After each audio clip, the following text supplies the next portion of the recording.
మా అమ్మగారి ఆలోచన ఒక విధంగా ఏంటంటే నన్ను ఒక పురోహితుడిని చేయాలనే ఒక ఆలోచన మా అమ్మగారికి ఉంది. ఇంచుమించుగా 40 మంది బ్రాహ్మణులతో యజ్ఞం చేయించింది. నట్టింట్లో లక్ష్మీ గణపతి హోమం అనే ఒక హోమం చేయించింది. పాపోహం పాపకర్మాణం పాపాత్మ పాప సంభవ త్రాహిమం కృపయా దేవ శరణాగత వత్సల అనిదా శరణం నాస్తి త్వమేవ శరణం మమ అని చెప్పేసి, నేను ఏ శాస్త్రంలో అయితే చదువుతున్నానో ఫస్ట్ నేను చదివిన పురాణం ఏంటంటే శివ మహాపురాణం. అయితే ఆ పురాణంలో వచ్చేసరికి శివుని యొక్క స్టోరీ రాయబడి ఉంటుంది, శివలింగం యొక్క ఆవిర్భావం రాయబడి ఉంటుంది. చేసేసింది డాక్టర్ అమ్మ ఏమనంటే, అమ్మ ఇక నీ పని అయిపోయింది, నువ్వు లాస్ట్ స్టేజ్లో ఉన్నావు, నిన్ను బతికించడం దేవుడి వల్ల కూడా కాదు, ఖచ్చితంగా నువ్వు చచ్చిపోతావు, వెళ్ళిపో, నీకు ఒక మెడిసిన్ కూడా ఇవ్వనని ఆవిడ చెప్పింది. Praise the lord. దేవుని నామానికి మహిమ కలుగును గాక. మరి మీ యొక్క ప్రార్థన దేవుని యొక్క కృపను బట్టి అనేక సాక్ష్యాలు మీ ముందుకు తీసుకురావడం జరుగుతుంది. దానిలో భాగంగా ఇప్పుడు ఒక అద్భుతమైన సాక్ష్యాన్ని మీరు వినబోతున్నారు. మరి ఈ సాక్ష్యం ద్వారా మీరు బలపడతారని ఆశిస్తూ, మీరు దీవించబడతారని ఆశిస్తూ మరి మీ ముందుకు తీసుకుని వస్తున్నాం. మరి తప్పకుండా దీన్ని పూర్తిగా చూడండి, అందరికీ షేర్ చేయండి, లైక్ చేయండి, కామెంట్ చేయండి. సబ్స్క్రైబ్ చేసుకుని వారు ఎవరైనా ఉంటే సబ్స్క్రైబ్ చేసుకోండి, మన ఛానల్ని ఫాలో కండి. మరి అంత మాత్రమే కాదు, మంచి సాక్ష్యం కలిగిన వారు ఎవరైనా ఉంటే తప్పకుండా మమ్మల్ని సంప్రదించండి, మేము దాన్ని మన ఛానల్లో ప్రసారం చేస్తాము. మా కోసం, ఈ పరిచర్య కోసం ప్రార్థించండి. దేవుని పనిలో మనమందరం కలిసి పని చేద్దాం, దేవుని రాజ్యాన్ని కడదాం. దేవుని మనందరూ దీవించును గాక. ఆమేన్. మొదటగా దేవునికి, అలాగే దీన్ని వీక్షిస్తున్న మీ అందరికి కూడా నా హృదయపూర్వక వందనాలు. నా పేరు శ్యామ్ కుమార్ మురాల. నా ప్రాంతం వచ్చేసరికి తెనాలి దగ్గర ఒక ప్రాంతం. నా సాక్ష్యంలోకి వెళ్తే మొట్టమొదటిగా మా కుటుంబ పరిచయాన్ని కొంచెం మీకు తెలియజేస్తాను. మేము యేసు ప్రభుని పుట్టుక నుంచి ఎరిగిన వ్యక్తులం కాదు. మా ఫ్యామిలీలో నాకు ఊహ తెలిసినప్పటి నుంచి యేసు ప్రభు అంటే ఎవరో కూడా తెలియదు. మా ఫ్యామిలీలో యేసు ప్రభు నమ్ముకున్న వ్యక్తులు కూడా ఎవరూ లేరు. మా కుటుంబం దేనికి సంబంధించిందంటే హైందవ్యానికి సంబంధించింది. మేము చిన్నప్పటి నుంచి కూడా ఎన్నో పూజలు, ఎన్నో వ్రతాలు, ఎన్నో నోములు చేస్తూ, నాకు ఊహ తెలిసినప్పటి నుంచి కూడా విగ్రహారాధన చేస్తూ ఉన్న కుటుంబంలో నేను పుట్టడం జరిగింది. అయితే ఒకానొక పరిస్థితుల్లో యేసు ప్రభుని మా కుటుంబం భయంకరంగా ద్వేషించింది. మా కుటుంబంలో యేసు ప్రభు అంటే ఎవరో తెలియని మేము, యేసు ప్రభు అంటే ద్వేషం కలిగిన మేము యేసు ప్రభు నమ్ముకోవడానికి ప్రత్యేకంగా ఎన్నో కారణాలు ఉన్నాయి. అయితే ఆ కారణాలని ఈరోజు మీకు తెలియజేయడానికి దేవుడు ఈ విధంగా కృప చూపారు. యేసు ప్రభుని నమ్ముకోవడానికి ముందు మా కుటుంబంలో ఎలాంటి పరిస్థితులు ఉన్నాయంటే, యేసు ప్రభుని నమ్ముకోవడానికి ముందు మా ఫ్యామిలీలో చాలా మంచి సంపద, తర్వాత వడ్డీలకి డబ్బులు ఇవ్వడం, మంచిగా మా ఫ్యామిలీలో ఉన్నాయి అన్నీ. ఇలా ఉన్న సిచ్యువేషన్లో మేమేమనుకున్నామంటే, మంచిగా డబ్బులు సంపాదిస్తున్నాం, వడ్డీలకి తిప్పుతున్నాం కాబట్టి మంచిగా ఇల్లు కట్టుకుందాం, తర్వాత కొంచెం ఇంకా అభివృద్ధిలోనికి వద్దామని అనుకున్న క్రమంలో మా ఫ్యామిలీ అంతా కలిసి తిరుపతి వెళ్ళడం జరిగింది. అంటే పుణ్యక్షేత్రంగా ఆ ప్రాంతానికి వెళ్ళి దర్శించుకుని వద్దాము అని అనుకుని కుటుంబం అంతా కలిసి తిరుపతి వెళ్ళాం. అప్పట్లో మాకున్న ఇల్లు పూరిల్లు అన్నమాట. ఆ పూరిల్లో ఎలా ఉండేదంటే చిన్న చిన్న గోళ్ళు ఉండే, పారి గోళ్ళు. ఎవరైనా సరే మామూలుగా ఇంటి లోపలికి వెళ్ళారు కానీ ఇంటి ప్రాంగణంలోకి రావచ్చు, అలా ఉండేదన్నమాట. అలా ఉన్న క్రమంలో జరిగింది ఏంటంటే, మే ఫ్యామిలీ మొత్తం కూడా తిరుపతి వెళ్ళిన తర్వాత తిరుపతి కొండ మీద మా అమ్మమ్మ గారి యొక్క ప్రవర్తనలో ఒక వింత మార్పుని మేము చూసాం. ఆ మార్పు ఏంటంటే, ఆవిడ ప్రవర్తనలో విపరీతంగా కోప్పడం ప్రారంభించింది. ఆవిడ ఎప్పుడు కూడా మా ఫ్యామిలీలో సహజంగా మేము ఎలా ఉండేవాళ్ళం అంటే, ఏ గొడవలు ఆడుకోకుండా ఎప్పుడు చాలా ప్రశాంతంగా ఉండేవాళ్ళం. కానీ ఇక్కడ జరిగిన విషయం ఏంటంటే, ఆవిడ ఊరకనే కోప్పట్టడం, అందరినీ కసిరేయడం ఇలా చేసింది. అంటే మానసికంగా ఆవిడ వేరుగా ప్రవర్తించింది. ఇప్పుడు ఆమెను చూసిన మా చిన్నమ్మగారు అన్నారు, ఏంటి అలా ప్రవర్తిస్తున్నావు, నీకేం దెయ్యం పట్టిందా అంది. సరే, ఇక తర్వాత ఆమెని విడిచిపెట్టేసి ఆ గొడవ ఆపేసుకుని తిరుపతి, తర్వాత కాళహస్తి, తర్వాత ఇంక కొన్ని ఆ చుట్టుపక్కల ఉన్న ప్రాంతాలు ఒక వారం రోజులు అలా తిరిగి తర్వాత మేము ఇంటికి రావడం జరిగింది. ఎప్పుడైతే మేము ఇంటికి వచ్చామో మా ఇంట్లో మాకు తెలియకుండానే కొన్ని చిన్న చిన్న మార్పులను మేము గమనించాం. ఆ మార్పులు ఏంటంటే, మా ఇంట్లో పలుగు పార మేము వెళ్తూ మా వసారులో పెట్టి వెళ్ళాము ఒక చోట.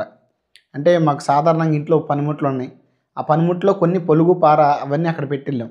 పెట్టెళ్తే ఎప్పుడైతే మేము తిరుపతి నుంచి వచ్చామో వాటితో ఎవరో పని చేసినట్టు మట్టి అయి ఉంది. మట్టి అయి ఉన్నవి మా బయట పెట్టున్నాయి.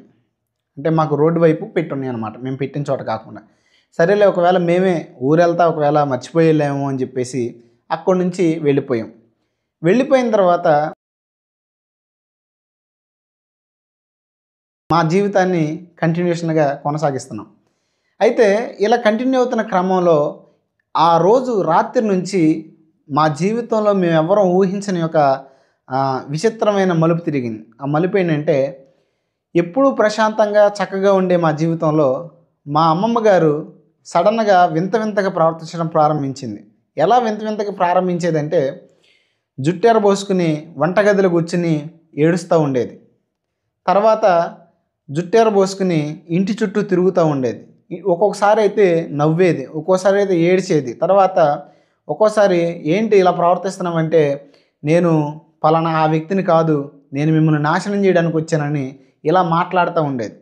అప్పుడు సహజంగా యేసుప్రభుని తెలియని వారం కాబట్టి, మేము విగ్రహారాధికులం కాబట్టి మాంత్రికులను ఆశ్రయించాం. ఎక్కడ బాగు చేస్తారు అంటే అక్కడ తిరగడం ప్రారంభించాం.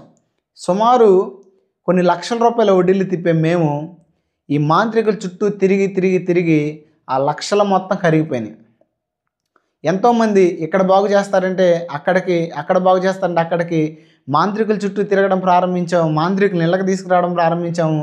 తర్వాత ఏ గుడికాడ ఇలాంటివి జరుగుతాయి, ఇలాంటివి పోతాయి అనుకుంటే ఆ చోటకి తీసుకెళ్ళేవాళ్ళం.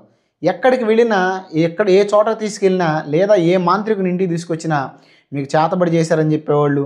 తర్వాత మేము బాగు చేస్తామని చెప్పేవాళ్ళు. అలా చెప్పిన తర్వాత ఒక 10,000, ఒక్కొక్కళ్ళు 20,000, ఒక్కొక్కళ్ళు 25,000 అలా తీసుకుని వెళ్ళిపోయేవాళ్ళు. కానీ ఈవిడ ప్రవర్తనలో, ఈవిడ ఆరోగ్యంలో మాత్రం ఎలాంటి మార్పు కనిపించలే. ఇంకా మేము జనరల్గా కొన్ని విషయాలు ఆలోచించి మనం కూడా ఈరోజు క్రైస్తవ సమాజంలో ప్రతిదీ దెయ్యం, భూతం అని అంటున్నారు. కానీ ఖచ్చితంగా దెయ్యం ఉంది, చేతబడులు ఉన్నాయి, వీటి వల్ల ప్రభావం ఉంది. కానీ కొన్ని మానసిక సంబంధమైన విషయాలు కూడా ఉంటాయి. మేము ఒకవేళ ఇన్ని చోట్ల తిరిగాం కదా, ఇది దెయ్యం కాదు, చేతబడి కాదు అనుకుని మానసిక సంబంధమైన వైద్యుడు ఎవరైతే ఉంటారో ఆయన దగ్గర కూడా తీసుకెళ్ళడం జరిగింది. తెనాలిలో బుర్రిపాలెం వెళ్ళే రోడ్లో ఒక ఆయన ఉన్నారు. ఆయన పేరు మనోప్రకాష్ మానసిక వైద్యశాల అనే ఒక హాస్పిటల్ ఉంటుందన్నమాట. ఆ హాస్పిటల్లో ఇంచుమించుగా 2-3 నెలలు ఆమెను చూపించడం జరిగింది. అక్కడ చూపించినా కూడా ఎలాంటి మార్పు ఆవిడ జీవితంలో లేదు. ఇలా ఎన్ని చోట్ల తిప్పినా సరే ఈవిడ విపరీతంగా ఇలా ప్రవర్తించడం, గొడవలు పెట్టుకోవడం, తర్వాత ఇదిగో వాళ్ళు వస్తున్నారు, ఇదిగో వీళ్ళు వస్తున్నారు, అదిగో ఆ ఇంటి చుట్టూ తిరగటం, ఇలా రకరకాలుగా ప్రవర్తిస్తూ ఉండేది. ఒక పక్కన ఆవిడ ప్రవర్తన ఆ పక్కన పెడితే మా ఇల్లంతా కూడా భయంకరమైన రోగాలతో నిండిపోయింది. నాకు ఊహ తెలిసినప్పటి నుంచి మా ఇంట్లో ఎవరు పేషెంట్లో ఈ హాస్పిటల్లో ఉండడం తెలియదు. కానీ ఎప్పుడైతే మేము ఈ టూర్స్ అన్నీ ముగించుకుని వచ్చామో, ఒక పక్కన మా అమ్మమ్మ గారిలో ఈ మార్పు కనపడిందో, ఇంట్లో అనారోగ్య సమస్యలు ప్రారంభమైనాయి. మా తాతగారు ఇంచుమించుగా హాస్పిటల్లో 15 రోజులు ఉన్నారు, అడ్మిట్ అయ్యారు. అక్కడ కూడా కొన్ని వేల రూపాయలు ఖర్చు అయిపోయినాయి. ఒక పక్కన మా తాతగారు ఇలా ఉంటే, ఇంకొక పక్కన మా అమ్మగారికి రక్తస్రావం ప్రారంభమైంది. భయంకరంగా ఆవిడకి బ్లీడింగ్ అయిపోతూ ఉండేది. అయితే ఇలా ఉన్న క్రమంలో ఎన్నో చోట్లకి ఆవిడ హాస్పిటల్కి వెళ్ళింది. తర్వాత ఆయుర్వేదం మెడిసిన్ వాడింది, కొన్నాళ్ళు హోమియోపతి మెడిసిన్ వాడింది. ఇంచుమించుగా దాదాపుగా 2 సంవత్సరాలు మేము ఈ సమస్యలన్నిటిని అనుభవించాం. మా అమ్మగారు కూడా 2 సంవత్సరాలు ఇంచుమించుగా అలా బ్లీడింగ్తో చాలా బాధపడ్డారు. ఇలా ఉన్న క్రమంలో జరిగిన విషయం ఏంటంటే, మా అమ్మగారిని ఒకానొక సమయంలో డాక్టర్ గారు చెప్పారు, తెనాల్లో మస్తానమ్మ హాస్పిటల్ అని ఒక హాస్పిటల్ ఉంది, హాస్పిటల్లో తేల్చి చెప్పేసేసింది డాక్టర్ అమ్మ. ఏమనంటే, అమ్మ ఇక నీ పని అయిపోయింది, నువ్వు లాస్ట్ స్టేజ్లో ఉన్నావు, నిన్ను బతికించడం దేవుడి వల్ల కూడా కాదు, ఖచ్చితంగా నువ్వు చచ్చిపోతావు, వెళ్ళిపో, నీకు ఒక మెడిసిన్ కూడా ఇవ్వనని ఆవిడ చెప్పింది. చెప్పిన తర్వాత చేసేదేమీ లేక ఇక ఇంటికి తిరిగి రావడం జరిగింది. ఇలా ఇంటికి తిరిగి వచ్చేసిన తర్వాత బంధువులకి, చుట్టాలకి, చుట్టుపక్కల వాళ్ళందరికీ తెలిసింది ఇలా ఉంది పరిస్థితి, ఈ పరిస్థితి అయిపోయింది అని. అయితే ఇక చుట్టుపక్కల వాళ్ళు, బంధువులు వీళ్ళందరూ వచ్చి పలకరించడం ప్రారంభించి ఎవరికైనా మరణం సహజమేలమ్మా, పర్లేదు, ఇద్దరు మగపిల్లలే కదని కొంతమంది ధైర్యం చెప్పి, కొంతమంది ఏం కాదని, ఇలా రకరకాలుగా ఆవిడ్ని ఓదార్చడం ప్రారంభించారు. అయితే ఎంతోమంది ఓదారుస్తున్నారు కానీ ఈవిడ లైఫ్లో మాత్రం ఎలాంటి నెమ్మది ఓదార్పు లేదు. స్వస్థత కోసం తిరగని ప్రాంతం లేదు. ఒక పక్కన మా పరిస్థితుల్లో మేము ఇలా ఉంటే ఇంకొక పక్కన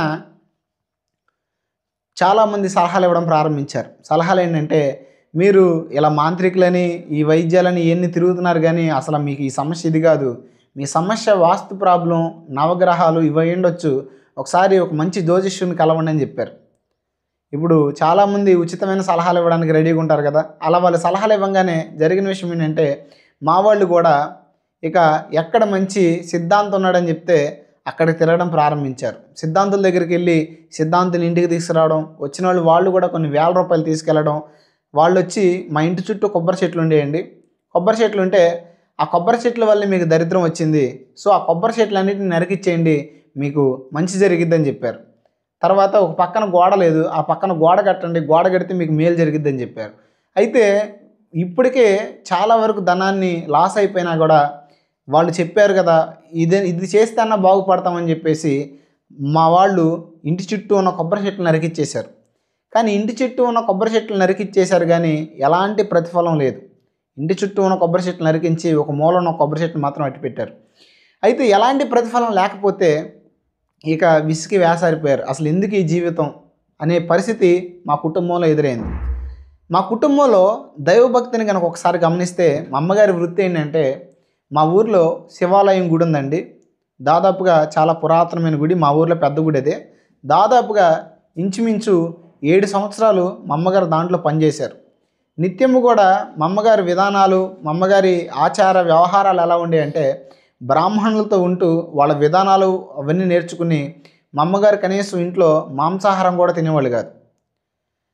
పుస్తకాలు కొన్ని ఉండేవండి, ఆ పుస్తకాలు కొనుక్కొచ్చి ఇదిగో మాంసాహారం తింటే శవం తిన్నట్టే అని ఆ పుస్తకాల్లో చదివి మాకు వినిపించి, మీరు కూడా మాంసాహారం తినకూడదు, జీవహింస మహాపాపం అని ఇలా చెప్తూ ఉండేది. మా అమ్మగారి ఆలోచన ఒక విధంగా ఏంటంటే, నన్ను ఒక పురోహితుడిని చేయాలనే ఒక ఆలోచన మా అమ్మగారికి ఉంది. అయితే ఇన్ని సంవత్సరాలు గుళ్ళో పనిచేసింది, ఎన్నో దాన ధర్మాలు ఏంటి, పుణ్యకార్యాలు ఏంటి, గోదానము, భూదానము, అన్నదానము, వస్త్రదానం ఎన్నో చేసింది. ఇంకా ఈ పరిస్థితుల నుంచి విడుదల పొందడానికి మా అమ్మగారు ఇంచుమించుగా 40 మంది బ్రాహ్మణులతో యజ్ఞం చేయించింది.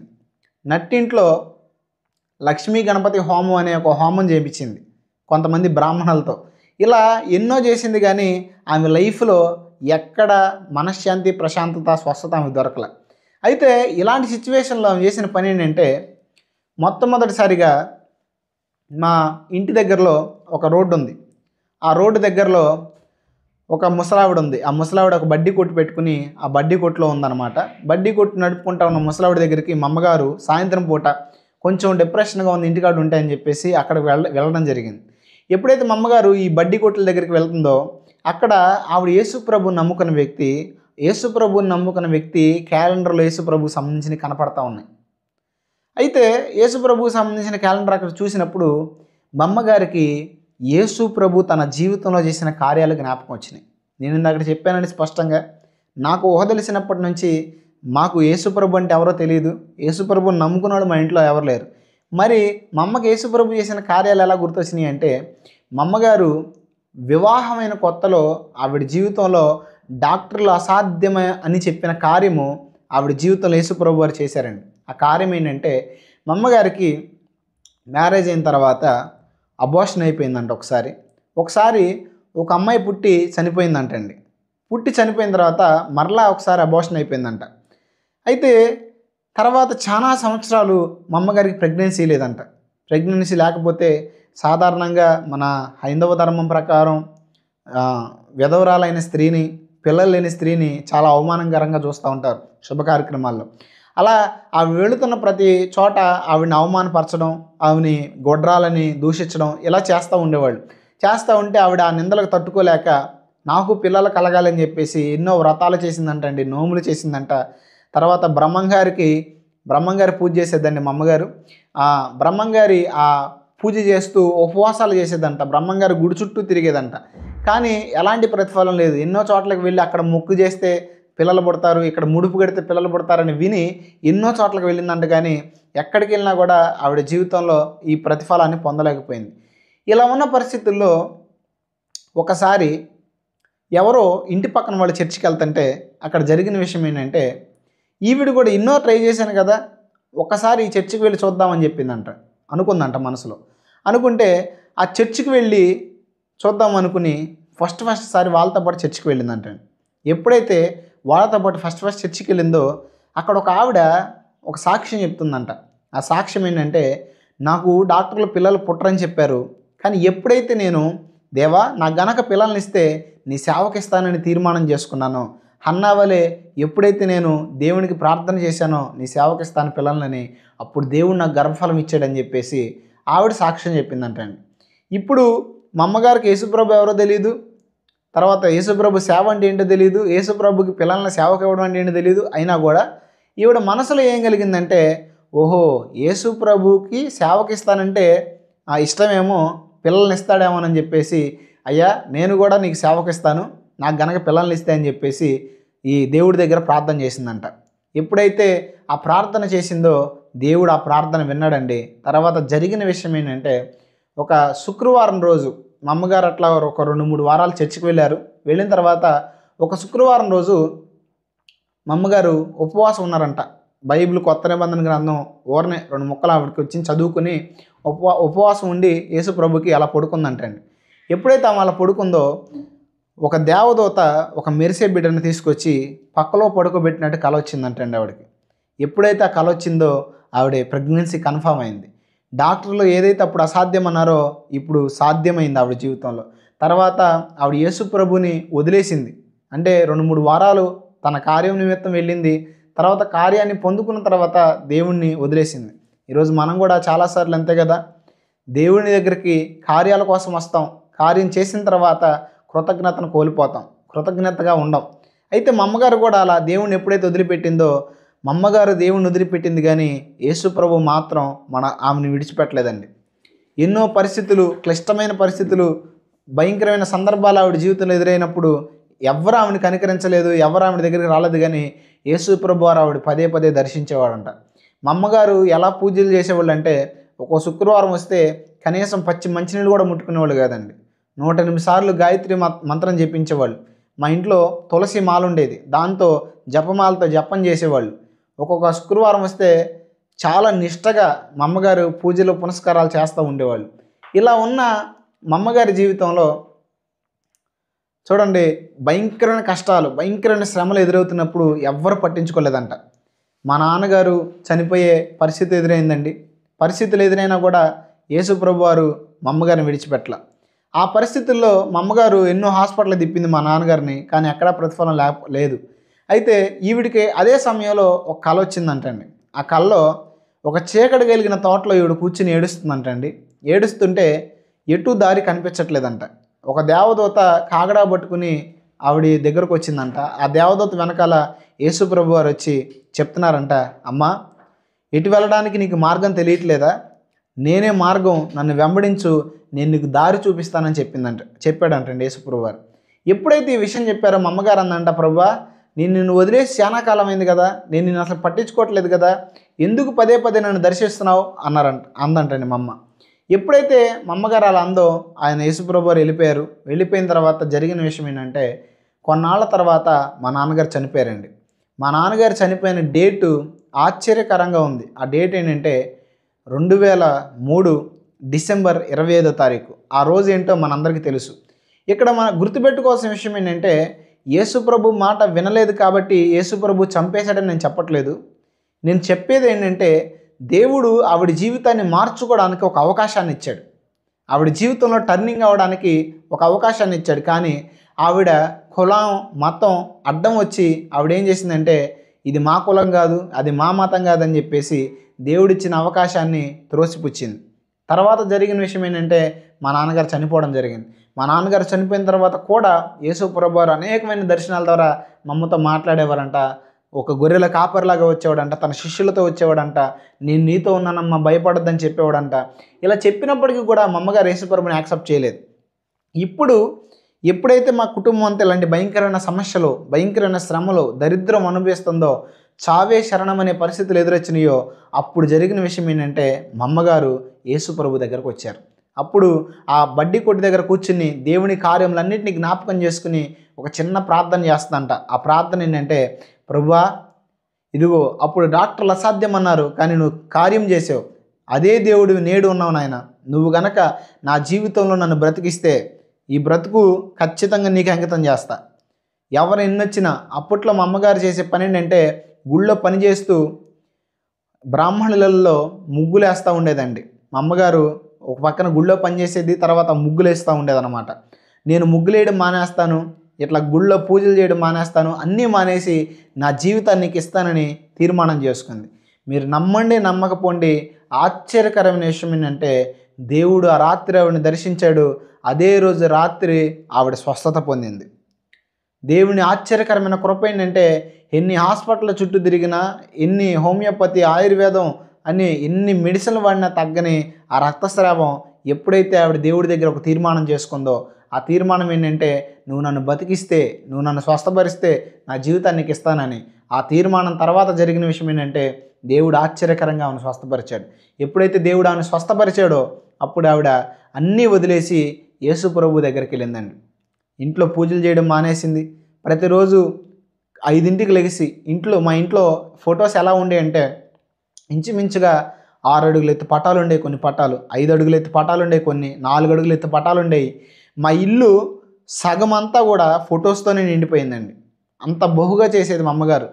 మా ఇంట్లో ప్రతిరోజు ఉదయం లెగంగానే 5 గంటలకు లేచి మా ఇంట్లో ప్రతి పటానికి పూజ చేసేది మా అమ్మగారు.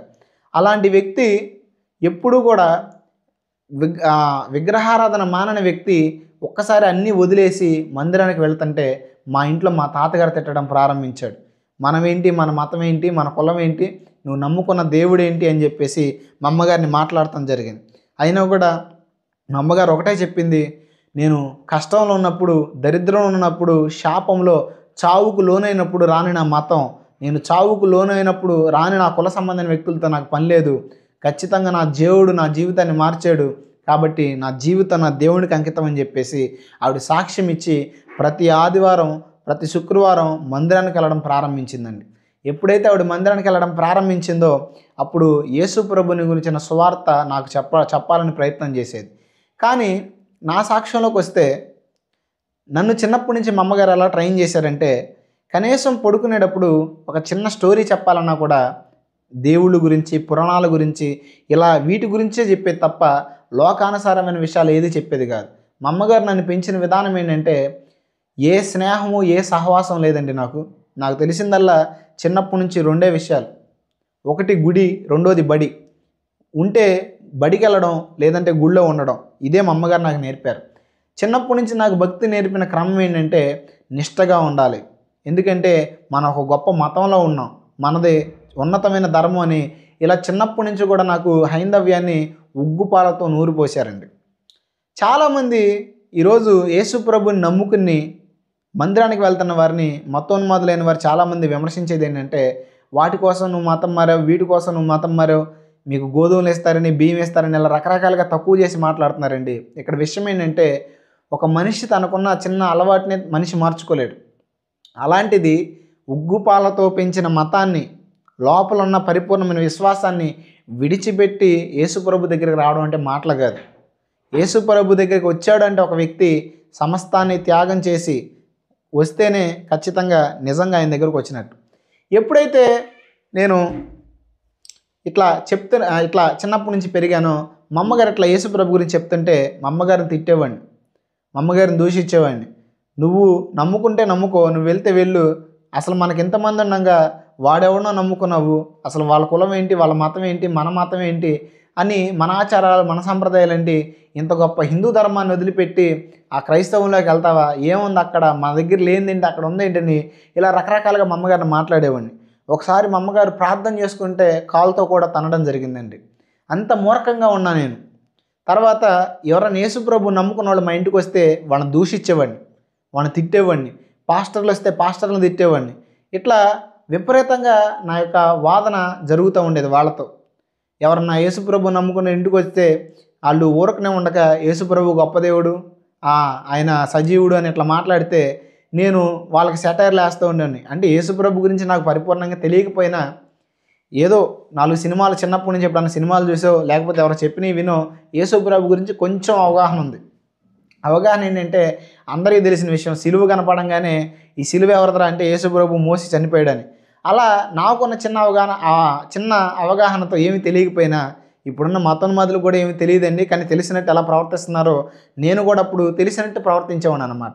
ఇట్లా మీ యేసు ప్రభు కుక్క సావు చచ్చిపోయాడు, ఆయన్నే కాపాడుకోలేపాడు, ఇంక మనల్లా కాపాడుతాడు, ఆయన ఇట్లా ఉంది, ఆయన కుక్క సావు చచ్చిపోయాడు సిలువలో, అట్లాంటి వాడు దేవుడా అని ఇట్లా రకరకాలుగా మాట్లాడేవాడిని.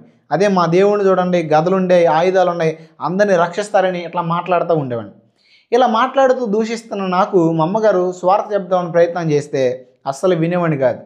ఇలా ఉన్న పరిస్థితుల్లో మా అమ్మగారు ఏం చేశారంటే, నేను చూసేవాడిని అండి అప్పుడప్పుడు. నేను పడుకుంటాం కూడా ఎక్కడ పడుకునేవాడిని అంటే మా యొక్క ఫొటోస్ పెట్టే గది ఉంది, ఆ గదిలో మాత్రమే పడుకునేవాడిని మంచం వేసుకుని. పడుకున్న క్రమంలో మా అమ్మగారు ఏం చేసేదంటే నేను పడుకొనిచ్చి నా మంచం దగ్గర మోకాళ్ళు వేసి నా వైపు తన చేయి పెట్టి కన్నీటితో ప్రార్థన చేసేది. ఆ ప్రార్థన ఏంటంటే, ఏ నోటితైతే వీడిని దూషిస్తున్నాడో, ఏ నోటితైతే నీ సేవకుల్ని నీ విశ్వాసుల్ని తోలనాడుతున్నాడో అదే నోటితో నువ్వు తప్ప ఇంకొక దేవుడు లేడని ప్రకటించాలా, వీడు మారిపోవాలా, ప్రభా నీ సేవకు అప్పుడు ఇస్తానని మా వాగ్దానం చేశావు కదా, వీడిని నీ సేవకు తీసుకొని అలా ప్రార్థన చేసేది.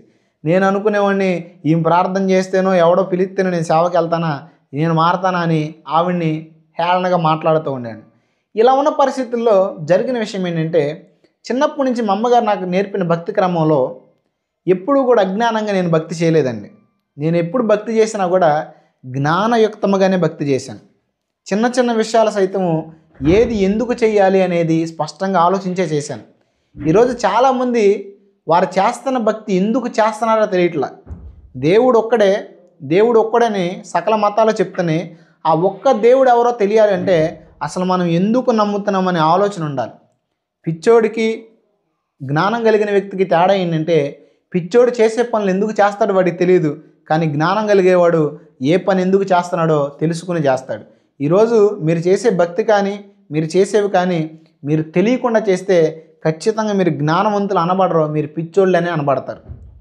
ఖచ్చితంగా ఎందుకు ఈ విషయం చెప్తానంటే, నేను ఏది చేసినా కూడా అన్వేషణ చేసి చిన్నప్పటి నుంచి, ఈవెన్ చిన్న విషయం చెప్తానండి.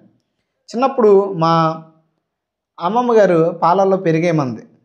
ఎందుకు అని అడిగితే పాలల్లో పెరిగేస్తే పెరిగేద్ది అంది.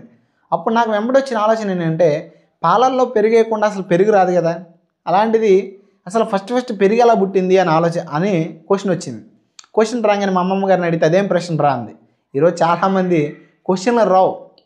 ఒకవేళ క్వశ్చన్లు వచ్చి కానీ క్వశ్చన్లు అడిగితే వాళ్ళకి సమాధానం తెలియదు కాబట్టి అలాంటి క్వశ్చన్లు అడగకూడదు, ఇలాంటివి చేయకూడదు. ఒకవేళ అడిగితే ఈరోజు చాలామంది ఒరే బాబు మన దాంట్లో ఇది ఉంది, మనం చదివాం ఇదిగో అని స్పష్టంగా చదివి చూపించినా కూడా వాళ్ళు ఏమంటున్నారంటే మా మతాన్ని దూషించారు, మా మతాన్ని కించపరిచారని మాట్లాడుతున్నారు తప్ప సత్యాన్ని అర్థం చేసుకునే ప్రయత్నం చేయట్లా. నేనైతే అట్లా గుడ్డిగా చేసేవాడిని కాదండి. ప్రతీది కూడా ఎందుకు చేయాలి అనే ఆలోచనతో చేసేవాడిని. అయితే ఇలా ఉన్న క్రమంలో జరిగింది ఏంటంటే, నేను యథావిధిగా నా పూజా క్రమాలు ఉదయాన్నే లేచి పూజ చేయడం, తర్వాత గుడి చుట్టూ ప్రదర్శనలు చేసి స్కూల్కి వెళ్తాం, ట్యూషన్కి వెళ్తాం, ఇలా చేస్తున్న క్రమంలో నాలో సడన్గా ఒక ఆలోచన కలిగిందండి. ఆలోచన ఏంటంటే, ఇప్పుడు ఆలోచన మీకు తెలియజేయడానికి చెప్తున్నా వినండి. మీరు ఈ వీడియో వింటున్న మీరు ఎవరైనా సరే కొంచెంసేపు మీ కులాన్ని మీ మతాన్ని పక్కన పెడితే, మీరు నేను ఎవరంటే మనమందరం కూడా మనుషులం. అయితే ఒక మనిషికి దేవునితో అవసరం ఏంటి అనే ప్రశ్న నాలో కలిగింది. ఈరోజు నేను మిమ్మల్ని అడుగుతున్నాను, ఒకవేళ మీరు మందిరానికి వెళ్ళేవాళ్ళు కావచ్చు, లేదా వేరే ధర్మాన్ని వేరే క్రమాన్ని అనుసరించే వ్యక్తులు కావచ్చు, సూటిగా నా ప్రశ్న, అసలు నువ్వు నేను మనిషి అయితే నీకు నాకు అసలు దేవునితో పని ఏంటి? ఇదే ప్రశ్న నాలో కలిగింది. అయితే ఈ ప్రశ్న నాలో కలిగినప్పుడు నేను సమాజంలో వెతకడం ప్రారంభించానండి. ప్రశ్నకి కొంతమంది వ్యక్తులను అడగడం ప్రారంభించాను. వ్యక్తులను అడగడం ప్రారంభిస్తే వాళ్ళు చెప్తున్న సమాధానం ఏంటంటే, దేవుడు ఎందుకేంటి, నేను వ్యాపారం పెట్టుకున్నాను, వ్యాపారం అభివృద్ధి చెందాలంటే నాకు దేవుడి కృప కావాలా, దేవుని సహాయం కావాలా, అందుకు నేను దేవుడి దగ్గరికి వెళ్తున్నా. పెళ్ళైన వాళ్ళని దేవుడు ఎందుకంటే పిల్లల కోసం, పెళ్ళి కానివాడిని దేవుడు ఎందుకంటే పెళ్ళి అవ్వడం కోసం, తర్వాత పిల్లలు పుట్టినవాడిని దేవుడు ఎందుకంటే మా పిల్లలు మంచిగా చదువుకోవడానికి, అభివృద్ధి చెందడానికి, డబ్బులు సంపాదించడానికి, ఈ లోకంలో ఉన్న సుఖభోగాలన్నీ అనుభవించడానికి, మా కోరికలు నెరవేర్చడానికి, ఇట్లా రకరకాలుగా పలానా చోటకి వెళ్తే అది జరిగిద్ది, ఈడకి వెళ్తే ఈడ జరిగిద్ది, అది జరిగిద్ది, ఇది జరిగిద్ది అని ఈ లోకములో ఉన్న వాటిని సంపాదించుకోవడానికి దేవుని నమ్మాలి అని ప్రతి ఒక్కరు ఫిక్స్ అయ్యి అదేవిధంగా వాళ్ళ భక్తి జీవితాన్ని కొనసాగిస్తున్నారు. నేను కూడా ఒకప్పుడు అదేవిధంగా భక్తి కొనసాగించాను. కానీ ఎప్పుడు ఈ ప్రశ్న నాలో కలిగిందో ఈ ప్రశ్నను స్పష్టంగా అన్వేషించడం ప్రారంభించిన తర్వాత ఇప్పుడు అందరూ ఏం చెప్తున్నారు? పెళ్ళి అయిద్దని, పిల్లలు పుడుతుందని, కలిసి వస్తుందని, ఉద్యోగాలని, మంచి చదువులని, వాటికని వీటికని దేవుని నమ్మాలని చెప్తున్నారు. అయితే స్పష్టంగా ఈ వీడియో వింటున్న మీతో నేను ఒక ప్రశ్న అడుగుతున్నాను, ఆ సమాధానం చెప్పండి. ఇప్పుడు నిజంగా ఈ లోక సంబంధం వాటన్నిటిని సంపాదించుకోవడానికి దేవుడు కావాలంటే లోకంలో ఖచ్చితంగా 2 వర్గాల ప్రజలు ఉన్నారు. ఏ మతాన్ని అనుసరించే వ్యక్తులైనా సరే వాళ్ళు ఆస్తికుల కిందకు వస్తారు. ఆస్తికుడు అంటే దేవుడు ఉన్నాడు అని ఒక విశ్వాసంతో నమ్మేవాడు. రెండవ వర్గం ఎవరంటే నాస్తికులు. అంటే ఆస్తికులు నాస్తికులు ఈ భూమి మీద ఉన్నారు. ఇప్పుడు ఎవరైతే దేవుని నమ్మితే పిల్లలు పుడతారు, దేవుని నమ్మితే కలిసి వస్తుంది, దేవుని నమ్మితే కార్లు వస్తాయి, బంగ్లాలు వస్తాయి, ఉద్యోగాలు వస్తాయని నమ్ముతున్నారో, దేవుడే ఇస్తాడని నమ్ముతున్నారో వారికి నేను అడుగుతున్న ప్రశ్న ఏంటంటే భూమి మీద ఉన్న నాస్తికులు కూడా దేవుడు లేడని వాదిస్తున్నారు, దెయ్యం లేదని వాదిస్తున్నారు, దేవుడు ఉంటే చూపించండి అని దేవుని సవాలు చేస్తున్నారు. ఇలాంటి వారికి కూడా పెళ్ళిళ్ళు అవుతున్నాయి, ఇలాంటి వారికి కూడా పిల్లలు పుడుతున్నారు, ఇలాంటి వారు కూడా కారులో తిరుగుతున్నారు. మరి ఇప్పుడు దేవుడు ఉన్నాడని నమ్మే మీకు దేవుడి వల్ల ఇవన్నీ కలిగితే మరి దేవుడు లేడని నమ్మే వాళ్ళకి ఎవరి వల్ల కలుగుతున్నాయి? ఇక్కడ స్పష్టంగా గ్రహించాల్సిన ఒక విషయం ఏంటంటే మీరు దేవుడిని నమ్మినా నమ్మకపోయినా సృష్టి క్రమంలో కాలక్రమంలో దేవుడు నిర్ణయించిన ప్రతిదీ మీ జీవితంలో జరుగుతాయి. మీరు పుట్టిన తర్వాత ఖచ్చితంగా వయసు వస్తుంది, వయసు వస్తే ఖచ్చితంగా మీకు మ్యారేజ్ అయ్యిద్ది, మ్యారేజ్ అయితే ఖచ్చితంగా మీకు పిల్లలు పుడతారు. మీకు ఖచ్చితంగా బైబిల్ ఇలా సెలవిస్తుంది, ఏ కష్టము చేసినా లాభమే కలిగిద్దని. నువ్వు కష్టపడే వ్యక్తివైతే ఖచ్చితంగా నీకు లాభం కలిగిద్ది. లేదు మేము ఇవన్నీ చేయకపోయినా సంపాదిస్తామంటారా? ఖచ్చితంగా అవన్నీ సాధ్యం అవ్వదు. ఇప్పుడు మనం తినకపోతే మనకు ఆరోగ్యం రాదు, మనం సంపాదించకపోతే డబ్బు రాదు. మీలో ఏ ధర్మాన్ని అనుసరించే వ్యక్తులైనా సరే మీరు చేసే పని పాటలు పక్కన పెట్టి ఒక వారం రోజులు మీ క్రమాన్ని మీ దైవాన్ని ఆరాధించండి, డబ్బులు వస్తాయేమో చూస్తాను. ఖచ్చితంగా రావు.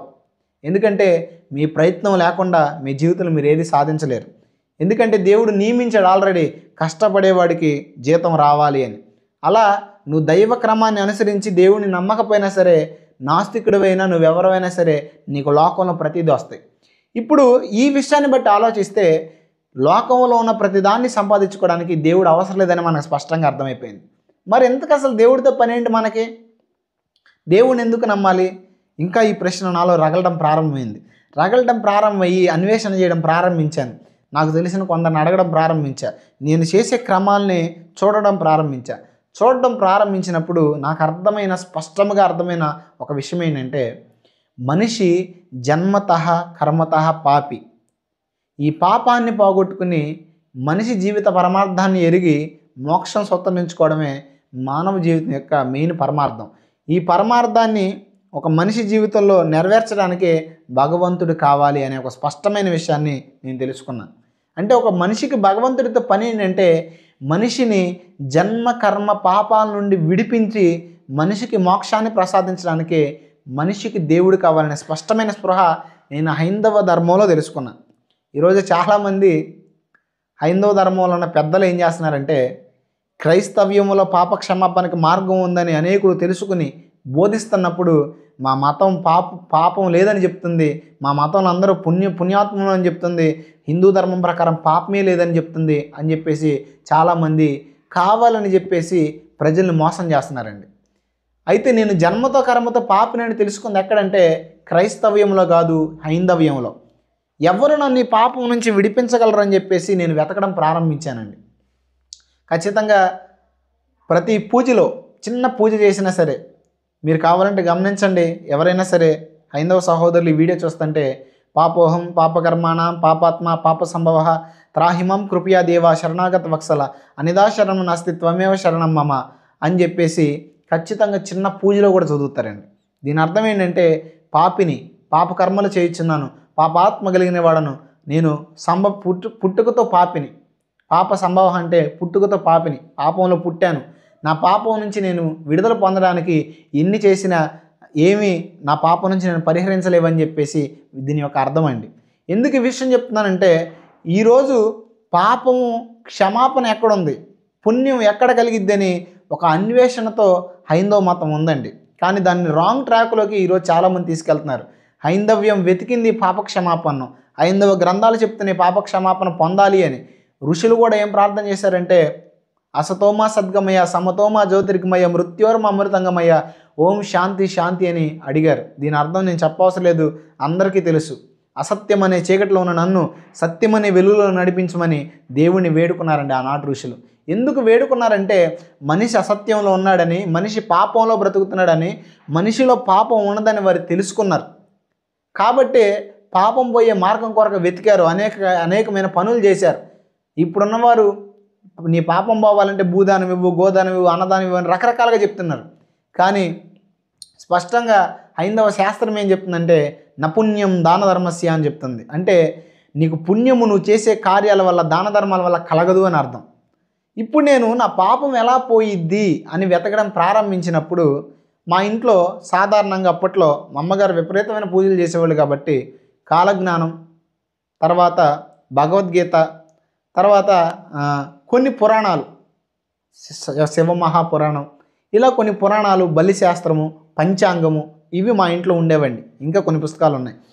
ఇలా ఈ పుస్తకాలు మా అమ్మగారు చదువుతూ ఉండేవాళ్ళు ఖాళీ సమయంలో. మా అమ్మగారు ఇంచుమించు కాలజ్ఞానం అయితే ఒక 50-60 సార్లు చదివేసి ఉంటారండి. అంత బాగా చదివేది మా అమ్మగారు, కాలజ్ఞానం ఎప్పుడు చదువుతూ ఉండేది. ఇలా ఉన్న క్రమంలో అసలు ఏం చెప్తున్నాయి మా శాస్త్రాలు, ఒక పాప క్షమాపణ పొందడానికి పాపానికి మార్గం ఏంటి, ఏ వ్యక్తి, ఏ దేవుడు నా పాపం నుంచి నన్ను విడిపిస్తారు అని చెప్పేసి నేను వెతకడం ప్రారంభించానండి. ఎప్పుడైతే వెతకడం ప్రారంభించానో, పురాణాలు చదవడం ప్రారంభించానో, నాకు మతిపోయే అనేకమైన విషయాలు దాంట్లో కనపడి. ఎవరో కూడా నన్ను తప్పుగా అర్థం చేసుకోకండి. ఒక మతాన్ని దూషించడం అంటే అర్థం ఏంటంటే దానిలో లేని విషయాల్ని ఎత్తి చూపించి తిట్టడం. ఇప్పుడు క్రైస్తవ సమాజాన్ని దూషిస్తున్న చాలామంది చేస్తున్న పని అది. యేసుప్రభు కన్యగర్భాన పరిశుద్ధాత్మ వలన పుట్టాడని స్పష్టంగా లేఖనాల్లో ఉంటే, కాదు యేసుప్రభు వ్యభిచారం వల్ల పుట్టాడని చెప్పేసి వక్రీకరించి లేని దాన్ని ఉన్నట్టు సృష్టించడం, దూషించడం అయితే తప్ప ఉన్నది ఉన్నట్టు చెప్పడం దూషించడం కాదండి. మీరు కావాలంటే నేను చెప్పేది హైందవ ధర్మానికి సంబంధించిన బోధకులు ఎవరైతే ఉన్నారో వాళ్ళు ఆల్రెడీ స్పష్టంగా వివరంగా చెప్పారు ఆ విషయాలు. మీరు కాకపోతే వారు గ్రహించట్లేదు, నేను గ్రహించాను, కారణం కేవలం కారణం అంతే. అయితే ఎప్పుడైతే నేను చదవడం ప్రారంభించానో దానిలో నాకు చాలా చిత్రమైనవన్నీ ఆ స్టోరీస్ చూడడం ప్రారంభించాను. దాంట్లో నేను చూసినప్పుడు మనం ఒక మనిషిని ఈడు దేవుళ్ళు అంటోడ్రా బాబు అనాలంటే ఆ మనిషి క్వాలిటీస్ చూస్తాం, ఆ మనిషిలో ఉన్న ప్రవర్తన చూస్తాం. అంటే ఆ వ్యక్తి చేస్తున్న క్రియలను బట్టి ఆ వ్యక్తి ఎలాంటి వాడు అనేదాన్ని మనం నిర్ధారణ చేస్తాం. ఆ వ్యక్తి కనుక సరైన క్రియలు చేస్తే మంచోడ్రా, ఒకవేళ సహాయం చేస్తే దేవుళ్ళు అంటోడ్రా అంటాం. అదే ఆ వ్యక్తి కనుక మంచి క్రియలు చేయకపోతే, మంచిగా లేకపోతే మనం వ్యక్తిని దేవుళ్ళు అంటోడు అన్నాం. కానీ నేను ఎవరినైతే ఆరాధిస్తున్నానో వారిలోనే పాపం ఉండడం నేను చూశానండి. పాపం అంటే నన్ను తప్పుగా అర్థం చేసుకోకండి. హైందవ ధర్మం ప్రకారం హర్షడ్ వర్గాలు కామం, క్రోధం, లోభం, మదం, మత్సరం ఇవి పాపాలుగా పరిగణించబడ్డాయి. అంటే వీటి ద్వారా చెడు చేయడం వల్ల. ఇప్పుడు నేను ఏ శాస్త్రంలో అయితే చదువుతున్నానో ఫస్ట్ నేను చదివిన పురాణం ఏంటంటే శివ మహాపురాణం. అయితే ఆ పురాణంలో వచ్చేసరికి శివుని యొక్క స్టోరీ రాయబడి ఉంటుంది, శివలింగం యొక్క ఆవిర్భావం రాయబడి ఉంటుంది. ఇప్పుడు సహజంగా మనిషి శక్తివంతుడా, దేవుడి శక్తివంతుడా అని మనం గమనించుకోవాలి ఒకటి. రెండవది మనిషికి శక్తి ఉందా, దేవునికి శక్తి ఉందా అని గమనించుకోవాలి. మూడవది ఏంటంటే దేవుడు సృష్టికర్త, సమస్త మానవుల పట్ల అధికారి, మానవుల పైన అధికారి. అలాంటి వానికి సమస్తం మీద అధికారం ఉండాలి. కానీ ఇక్కడ వచ్చేసరికి మనుషులే దేవుని మీద ఆధిపత్యం చేయడం నేను చూశాను. రెండవది ఏంటంటే మనుషుల్లో సైతము లేని లక్షణాలని ఒక మంచి వ్యక్తి అని చెప్పడానికి మనిషిలో ఉండాల్సిన లక్షణాలని నేను ఆరాధించే వాళ్ళు లేకపోవడం చూశానండి. ఇప్పుడు నేను ఏం చదివాననేది చెప్పట్లేదంటే కొందరు మనోభావాలు దెబ్బతినొచ్చు. ఎందుకంటే ఉన్నది సత్యము, ఖచ్చితంగా ఉన్నది ఉన్నట్లు చెప్తేనే చాలామంది ఈరోజు మా మతాన్ని దూషిస్తున్నాం అంటున్నారు. ఇక్కడ మేము దూషించట్లేదు, ఉన్నది సత్యాన్ని చదివి చెప్తున్నాం, ఉన్నది ఉన్నట్లుగా చెప్తున్నాం. కాబట్టి నేను ఎప్పుడైతే ఇలా చదవడం ప్రారంభించానో నేను ఆరాధించే వారి జీవితాలు ఇలా ఉన్నాయి, అసలు దేవుడు ఉన్నాడా అనే ఒక ఆలోచన నాలో కలిగిందండి. మీరు నమ్మండి నమ్మకపోండి, ఎప్పుడైతే ఇక నేను దాన్ని చదివానో, ఎప్పుడైతే ఈయన జీవితాన్ని పక్కన పెట్టాను, అంటే నేను ఎందుకు శివపురాణాన్ని ఫస్ట్ చూస్ చేసుకున్నానంటే మా కులానికి మేము ఆరాధించేది శివుడిని అనమాట. అందుకని మేము శివుడిని యొక్క చూశాను. తర్వాత కొన్ని పురాణాలు ఇంకా చదవడం ప్రారంభిస్తే, కొన్ని కథలు చదవడం ప్రారంభిస్తే దానిలో సైతము భయంకరమైన విషయాలు నేను చూశానండి. చూసిన తర్వాత ఇక నాకు విరక్తి వచ్చేసింది. నేను చిన్నప్పటి నుంచి చేసిన భక్తి అంతా ట్రాషా, మనుషుల యొక్క కల్పితాల, మనుషుల యొక్క భ్రమల. ఒక మనిషి మంచోడు అనాలంటే మనం 100 క్వాలిటీస్ చూస్తాం. అలాంటిది నేను ఆరాధించే వారిలో ఎందుకు ఇలాంటి క్వాలిటీస్ ఉన్నాయి, ఎందుకు వీళ్ళ జీవితాలు ఎలా ఉన్నాయి, అసలు నేను దైవాలని భావించిన వాళ్ళ జీవితాలు ఏంటి అని నాలో నేను చానాళ్ళు మనోవేదన పడి ఈ దేవుడు లేడు, దెయ్యం లేదు, ఇదంతా ట్రాష్, ఇదంతా ఒత్తి మాటలే అని చెప్పేసి నేను దేవుడిని వదిలేశానండి. గుడికి వెళ్ళకుండా నాకు ఊహ తెలిసిన కాడ నుంచి ఒక్కరోజు కూడా గడపలేదు. కానీ ఎప్పుడైతే నేను అన్వేషణ చేయడం ప్రారంభించిన తర్వాత పూర్తిగా మానేశాను. గుడి మానేసి దేవుడు లేడు, ఇదంతా అబద్ధం అని చెప్పేసి ఒక భ్రమలో బ్రతకడం ప్రారంభించాను. అలా ప్రారంభించిన తర్వాత జరిగింది ఏంటంటే, మా ఊరి పక్కన ఒక ఊరు ఉంటుందండి. ఆ ఊరిలో సంవత్సరానికి ఒకసారి తిరణాలు జరుగుతూ ఉంటుంది. సంవత్సరానికి ఒకసారి జరిగే తిరణాల్లో నేనేం చేశానంటే, ఆ తిరణాల్లో జెయింట్ వీల్ నేను ఎక్కడం జరిగింది. జెయింట్ వీల్ ఎక్కితే ఆ జెయింట్ వీల్ వాడు ఏం చేశాడంటే తీసుకెళ్ళి పైన ఆపాడు. పైన ఆపితే ఆ పైన చూస్తుంటే ఆ ఊరు మొత్తం కనిపిస్తుంది. ఆ ఊరిలో ఉన్న ఇళ్ళు, రోడ్స్, ఎలక్ట్రిసిటీ మొత్తం కనిపిస్తుంది, చుట్టూ కింద ఉన్న జనాలు. అప్పుడు నాలో కలుగుతున్న ఆలోచన ఏంటంటే, ఇన్ని ఇళ్ళు, ఇంత ఎలక్ట్రిసిటీ, ఇన్ని రోడ్లు ఇవన్నీ ఉన్నాయంటే ఖచ్చితంగా వీటిని కట్టిన మనిషి, పెట్టిన మనిషి ఉన్నాడు. అలాగే ఇంత సృష్టి, ఇంత ప్రకృతి ఇంత క్రమంగా జరిగిందంటే ఖచ్చితంగా దీన్ని చేసిన దేవుడు కూడా ఉన్నాడు అనే ఆలోచన నాలో కలిగింది. ఎప్పుడైతే నాలో ఈ ఆలోచన కలిగిందో అప్పుడు నాకు అనిపించింది, దేవుడు లేడనుకోవడం అజ్ఞానం. అయితే ఉన్నాడు, కానీ నేను వెతికినప్పుడు వీళ్ళ లైఫ్లు ఏంటి ఇలా ఉన్నాయి, వీళ్ళ జీవితాలు ఏంటి ఇలా ఉన్నాయి, అసలు నిజంగా దేవుడు ఉన్నాడని మళ్ళీ ఆలోచన కలిగింది. అప్పుడు మా అమ్మగారు చెప్పిన ఒక చిన్న స్టోరీ గుర్తొచ్చిందండి. స్టోరీ ఏంటంటే, ఋషులు దైవ సాక్షాత్కారం కోసం ఏకాంతంగా పోయి తపస్సు చేసినట్లు దేవుడు వాళ్ళకి ప్రత్యక్షమైనట్లు నేను చూశానండి. అలా చూసినప్పుడు చిన్నప్పటి నుంచి కథల్లో నేను ఆలోచన చేశాను, నిజమైన దేవుడు ఉంటే నిజంగా కనపడాలి కదా, మాట్లాడాలి కదా, నిజంగా మాట్లాడతాడు కదా అని చెప్పేసి ఆ రాత్రి ఇంటికి వచ్చేసిన తర్వాత నేను కూర్చుని మంచం దగ్గర ఏ దేవుని పేరు నేను జపించలేదండి. జస్ట్ నేను నిజమైన దేవుడా, నువ్వెవరో ఉన్నావని నాకు అర్థమవుతుంది, కానీ నేను తెలుసుకోలేకపోతున్నాను. నిన్ను తెలుసుకోవడానికి నాకు సహాయం చేయి, నాకు ప్రత్యక్షం అవ్వు, నాతో మాట్లాడు. నువ్వు గనక నాతో మాట్లాడకపోతే, ఈ దినం గనక నువ్వు దిగి వచ్చి నన్ను దర్శించకపోతే ఖచ్చితంగా నేను నిన్ను లేడని జీవితాంతం దూషిస్తూ నమ్మే వాళ్ళందరూ అజ్ఞానులని అంటూ నా జీవితాన్ని కొనసాగిస్తాను అని చెప్పేసి నేను దేవునితో ఇట్లా పిచ్చి పిచ్చిగా మాట్లాడుతున్నాను.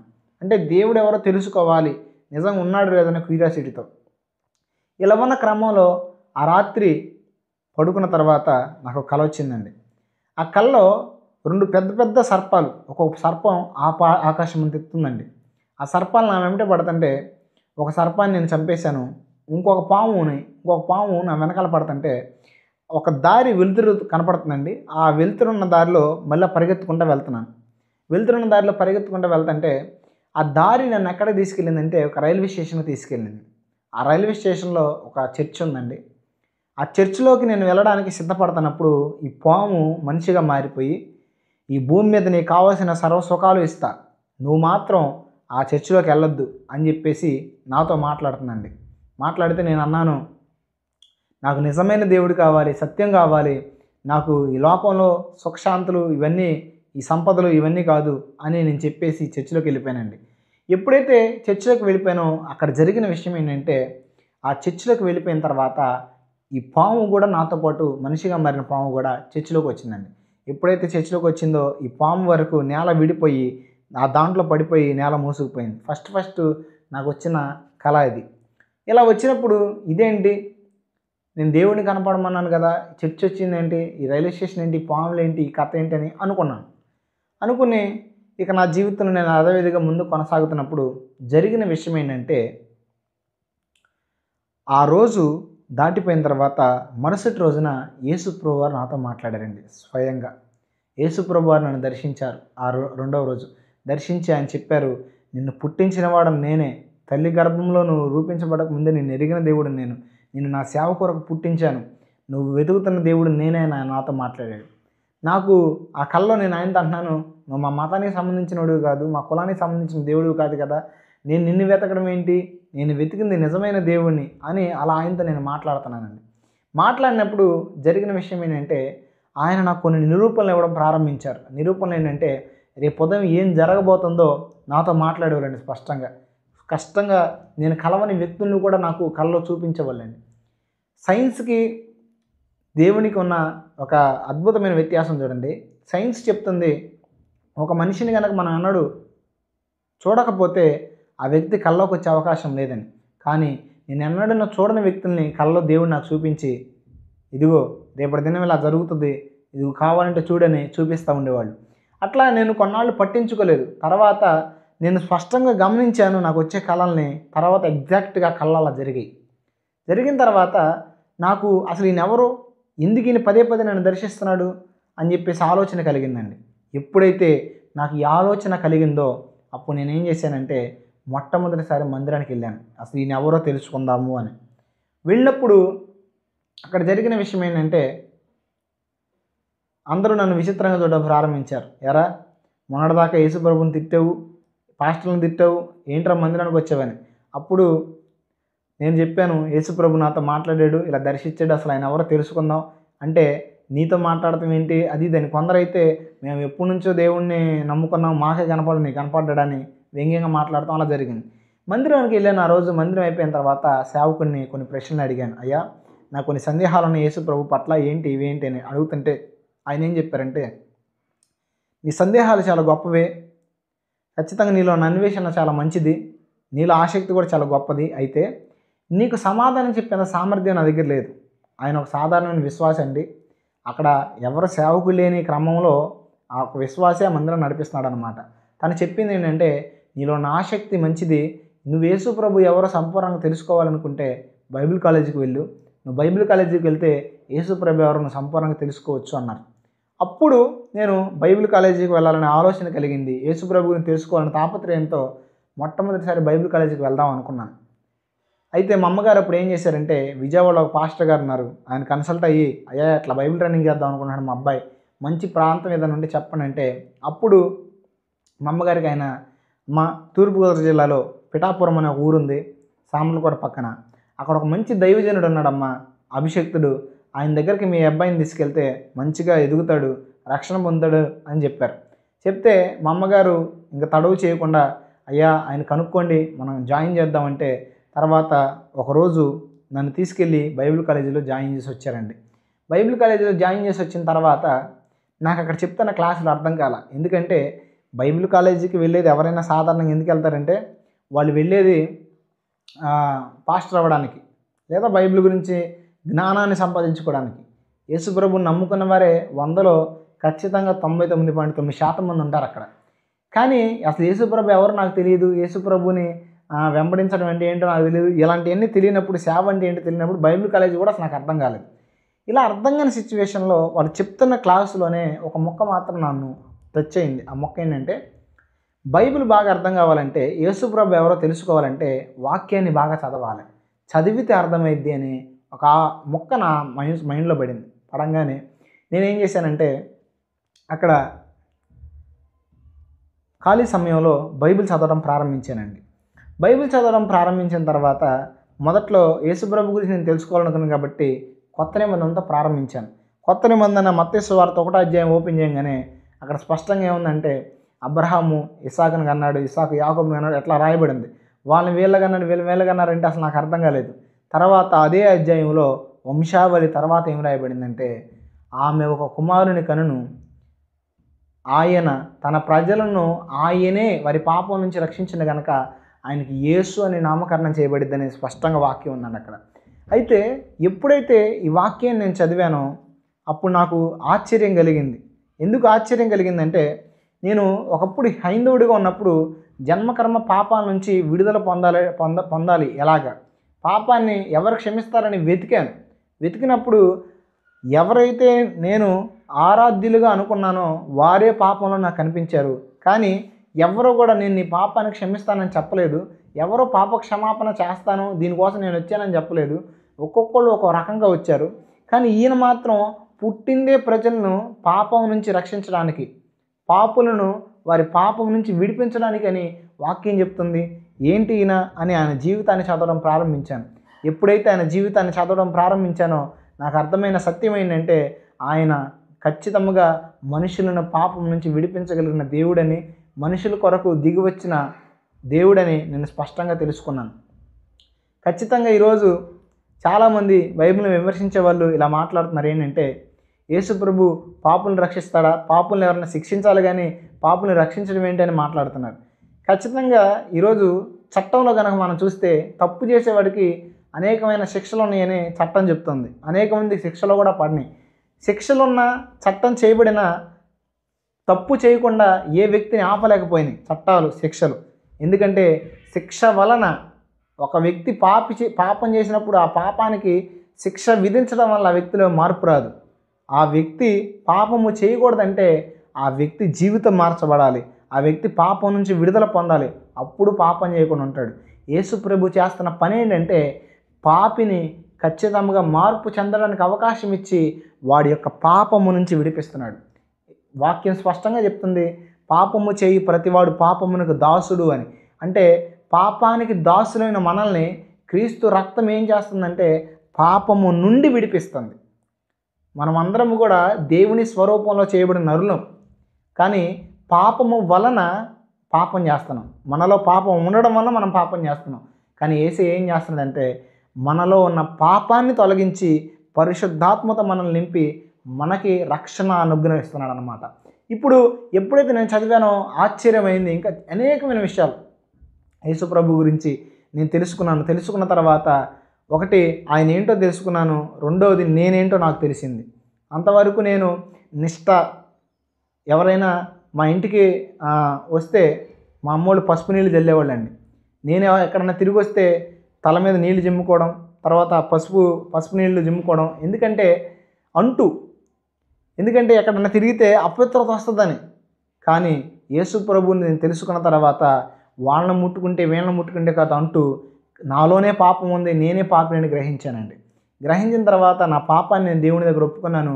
యేసు ప్రభుని నా సొంత రక్షకుడిగా నేను అంగీకరించిన తర్వాత నేను బైబిల్ కాలేజీలో కొనసాగుతున్నానండి. అప్పటికి ఇంచుమించుగా నేను బైబిల్ కాలేజీకి వెళ్ళి ఒక 2 నెలలు అవుతుంది. తర్వాత ఏం జరిగిందంటే ఒకరోజు ఆరాధన జరుగుతుంది, ఆదివారం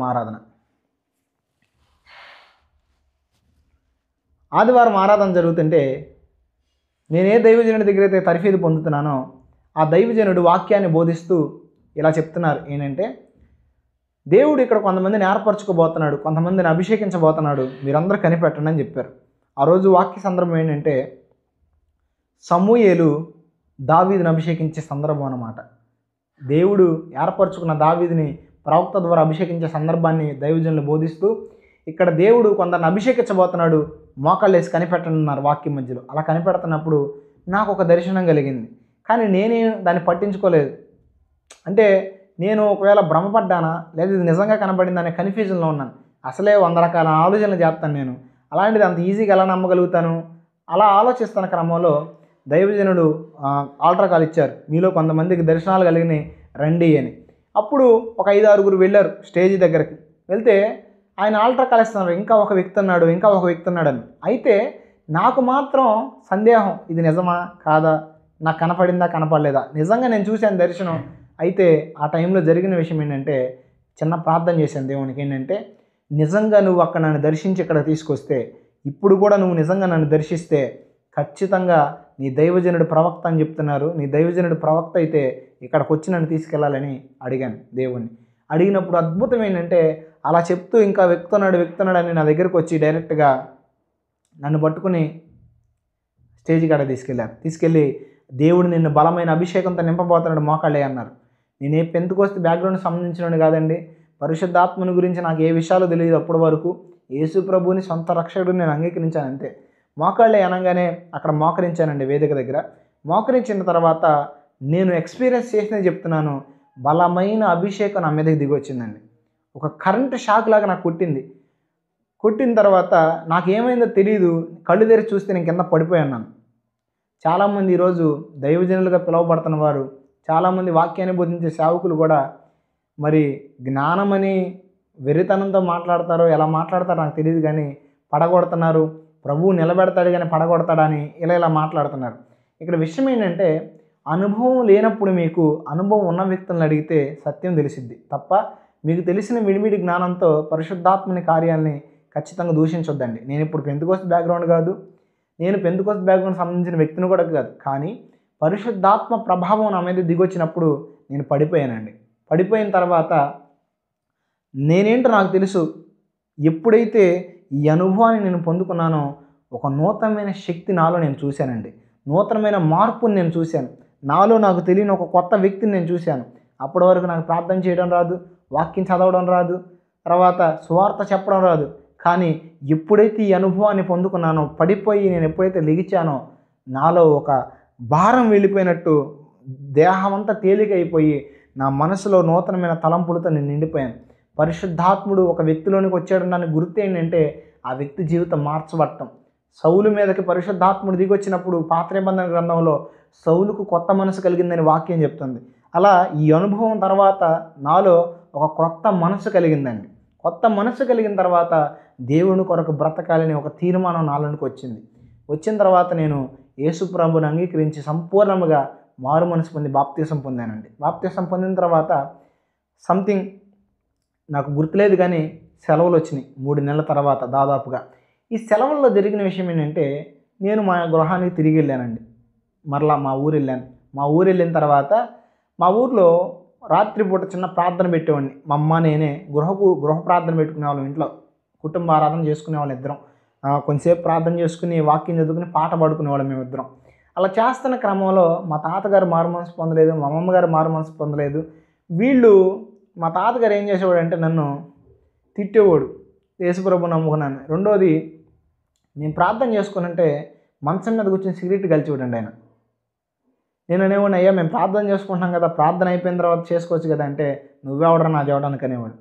సరే నీ పని నువ్వు చేసుకైతేనే నేను నా పని నేను చేసుకునేవాడిని. ఇలా ఉన్న క్రమంలో జరిగింది ఏంటంటే, ఆయనకి హార్ట్ అటాక్ వచ్చిందండి. హార్ట్ అటాక్ వస్తే డాక్టర్లు చెప్పారు, నువ్వు కనుక ఇంకొకసారి సిగరెట్ కాల్చావంటే నీ పని అయిపోయిద్దని చెప్పారు.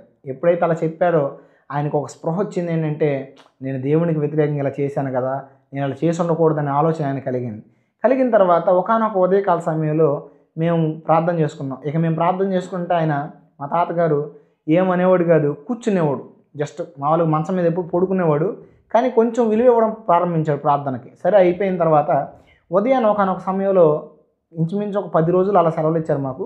ఈ 10 రోజుల్లో జరిగిన విషయం చెప్తున్నాను మీకు. నేను అలా కూర్చున్నప్పుడు మా అమ్మమ్మ గారు సడన్గా, ఇదిగో నన్ను తీసుకెళ్ళిపోతున్నారు, నేను చచ్చిపోతున్నాను, ఇక ఇదే నా ఆఖరి రోజు అని చెప్పేసి అందరికీ మాట్లాడుతున్నారన్నమాట. అందరితో ఆమె బాధ్యతలు ఇస్తుంది, నువ్వు ఇట్లా ఉండు, వాళ్ళని చూసుకో, ఇలా చూసుకో అని. అయితే మా అమ్మ నన్ను పడుకున్నాను, ఉదయం 5 అలా అయింది టైం. అది లేపి, అయ్యా చిన్నోడ ప్రార్థన చేయను, ఆయన ఇట్లా మా అమ్మకి ఇలా ఉందంది. మా అమ్మకి అలా ఉందనగానే నేను సరే ప్రార్థన చేద్దామని చెప్పేసి లేచి నిలబడి నిద్రమొత్తుతోనే స్తోత్రం స్తోత్రం అన్నాను. అంతే. ఎప్పుడైతే అలా అన్నానో ఆవిడలో ఉన్న దురాత్మ కేకలు పెట్టుకుంటా బయటకు వచ్చింది. కేకలు పెట్టుకుంటా బయటకు వచ్చి, ఇల్లంతా మండిపోతుంది, నేను కూడా మండిపోతున్నాను, నువ్వు ప్రార్థన ఆపేసేయి అంటుంది. అని నువ్వెవరని నేను మాట్లాడిన తర్వాత చెప్పిన విషయం ఏంటంటే, నన్ను 4 మనుషులు చేతబడి చేసి పంపించారు, మీ కుటుంబాన్ని నాశనం చేద్దాం అనుకుంటున్నాను, కానీ నా వల్ల కావట్లేదు, ఇదిగో ఇల్లంతా మండిపోతుంది, ఇల్లంతా తగలబడిపోతుంది అని చెప్తుంది ఆ దెయ్యం. అప్పుడు నేను చెప్పాను, మేము దేవుడిని విశ్వసించిన వ్యక్తులు, మా మధ్య ఉండడానికి నీకు అధికారం లేదన్నప్పుడు నేను ఎప్పుడూ రానని చెప్పేసి ఆ దురాత్మ ఆమెను విడిచిపెట్టి వెళ్ళిందండి. అప్పటి వరకు ఉన్న బలహీనత, అప్పటి వరకు ఆవిడలో ఉన్న ఆ యొక్క విపరీతమైన చేష్టలు ఆవిడని విడిచిపెట్టి పోయినాయండి. ఆమె బ్రతుకు దినంలన్నీ మరలా అలాంటి చేష్టలు చేయలేదు. ఎందుకు ఈ విషయం చెప్తున్నానంటే, ఆ చిన్న ప్రార్థన ద్వారా దేవుడు ఆమెను విడిపించాడు. ఎప్పుడైతే ఈ కార్యాన్ని మా గృహంలో ఎన్నో ఈ కార్యం జరగడానికి మాంత్రికుని తీసుకొచ్చాం, ఎన్నో లక్షలు ఖర్చు పెట్టాం, ఎన్నో పుణ్యక్షేత్రాలు తిరిగాం, కానీ ఎక్కడ స్వస్థత లేదు. కానీ ప్రార్థన చేసిన వెంబటే దేవుడు ఆవిడని విడిపించాడు. అయితే ఈ కార్యం చూసిన తర్వాత ఆవిడ మారుమనసు పొందిందండి. మా తాతగారు మారుమనసు పొందారు. అయితే మా ఇంట్లో ఉన్న ఫొటోస్ అన్నీ తీసుకెళ్ళి ఒక ప్రవహించుతున్న నదీ ప్రవాహంలో కలిపాం. తర్వాత మేమందరం కూడా యేసు ప్రభుని సొంత రక్షకుడిగా అంగీకరించాం. మా కుటుంబం అంతా కూడా మందిరానికి రావడం ప్రారంభించారు. ఇలా ప్రతిరోజు ఇంట్లో ఆరాధన జరుగుతున్న క్రమంలో దేవుడు ఖచ్చితంగా బలమైన ఆత్మ ప్రభావాన్ని మా ఇంట్లో ఉంచాడండి.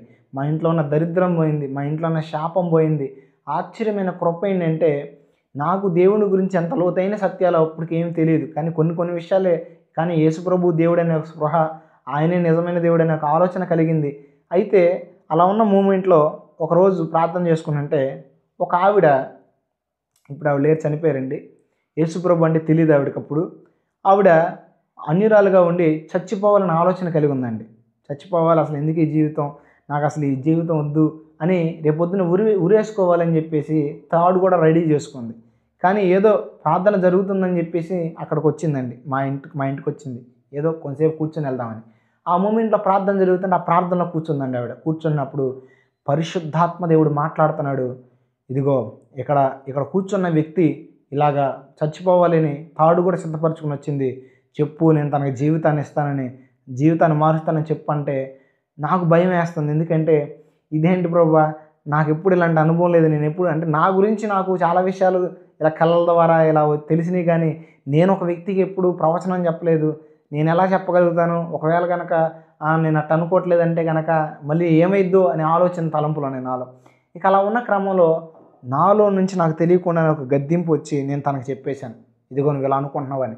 అప్పుడు ఆవిడ కన్నీటితో ఒప్పుకుంది, అవునయ్యా నేను చచ్చిపోవాలనుకుంటున్నానని. దేవుడు ఆవిడ జీవితాన్ని దర్శించాడు, ఆవిడ బ్రతుకు మార్చబడింది.